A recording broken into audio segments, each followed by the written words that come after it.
अलग अलग दृश्यों है। बनासकांठामां इकबालगढ़ एपीएमसी आखું બેટમાં ફેરવાઈ ગયું છે। એપીએમસીમાં પાણી ભરાઈ જતા વેપારીઓ પરેશાન થયા છે। જો કે ગુજરાત ફર્સ્ટની ટીમ એપીએમસી પહોંચી હતી ત્યારે શેડ નીચે પાણી ભરાતા વેપારીઓને મોટું નુકસાન થયું છે। વરસાદથી બચાવવા માટે જે પાક હતો, જે ચણસી હતી, એ શેડ નીચે રાખવામાં આવી હતી અને શેડની નીચે પણ પાણી ભરાઈ ગયું એટલે વેપારીઓનો તમામ માલ સામાન પલળી ચૂક્યો છે અને વેપારીઓનો માલ પાણીમાં ડૂબતા મોટું નુકસાન પણ આવ્યું છે। ઇકબાલગઢમાં ધોધમાર વરસાદથી ઠેર ઠેર પાણી ભરાઈ ગયા છે।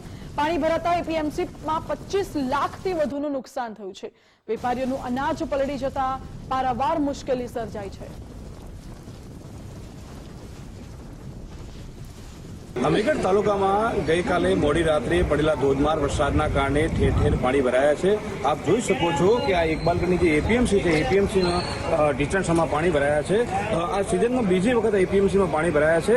આ પાણી ભરાવાના કારણે અહીં વેપારીઓ મુશ્કેલી વેઠી રહ્યા છે। જે વેપારીઓ જે પેઢીમાં પડેલો જે પાક છે એ પાક પણ પલળી ગયો છે, તેને લઈને મોટું નુકસાન વેઠવાનો વારો આવ્યો છે। આપણી સાથે વેપારીઓ સાથે જોડાયેલા વેપારીઓ જોડે સીધી વાત કરીશું। શું કહેશો આ પાણી ભરાયા છે તેને લઈને?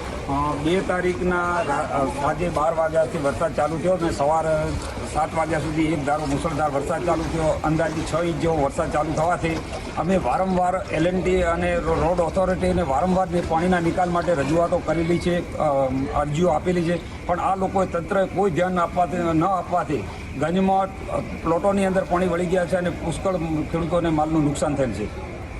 હા, તો વેપારી કહેવાનું મને કે વારંવાર રજૂઆત કરવા છતાં કંઈ એનું પરિણામ આવતું નથી, જેને લઈને એપીએમસી જે નીચાણવાળા વિસ્તારમાં છે, જેને લઈને પાણીની દર વર્ષે દર ચોમાસા દરમિયાન સમસ્યા ઊભી થાય છે, તેનું કાયમી નિકાલ માટે વેપારીઓ માંગ કરીએ છીએ। આપણી સાથે બીજા પણ વેપારી જોડાયેલા સીધી વાત કરી તો અહીં પાણી ભરાયું છે તેને લઈને પાણી આજે વારંવાર ભરાઈ જાય છે અને અંદર પ્લોટના અંદર પાણી જવાથી મગફળી અને બધા બાજરી ને બધા માલો ખૂબ જ ખરાબ થયા છે।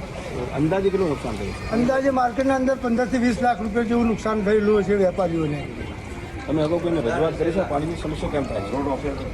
વારંવાર રજૂઆત એલએનટી વાળાને કરેલી છે અને બધું પાણીનો નિકાલ બદલે આગળ બી વાત થયેલી હતી, પણ કશું કોઈ એનો નિકાલ આવતો નથી।